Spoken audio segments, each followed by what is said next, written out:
சாதியின் ஆணிவேர் மதம், மதத்தின் ஆணிவேர் வர்ணாசிரமம், வர்ணாசிரமத்தின் ஆணிவேர் மனு, மனுவின் ஆணிவேர் கடவுள்ன்றார். இங்கே எல்லா இடத்துலையும் இருக்குது.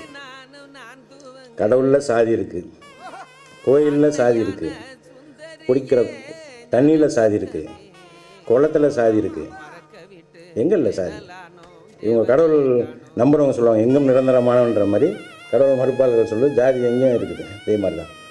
அதனால தான் பெரியார் சொல்வார், ஆனால் பெண்ணுக்கு கிடைக்கும் சுதந்திரம் ஆதிக்க சாதியினால் ஒடுக்கப்பட்ட சாதிக்கு கிடைக்கும் சுதந்திரம் கிடைக்காது. அப்போது இது ஒன்றிணைந்து போராட வேண்டிய விஷயம். பெண்ணடிமை திறனா ஆணும் சேர்ந்து குற்ற உணர்வை ஏற்படுத்தி இணையணும் அந்த போராட்டத்தில். இடைநிலை சாதிகள் தனக்கே ஒரு சாதிகள் ரொம்ப திமிராக இருக்கலாம், வேறு ஒன்றும் இல்லை.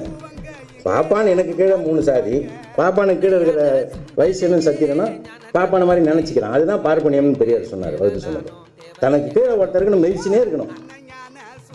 இது எப்போ உடையும்? தோழ நான் எந்த சமூகம்னு உங்களுக்கு தெரியும்.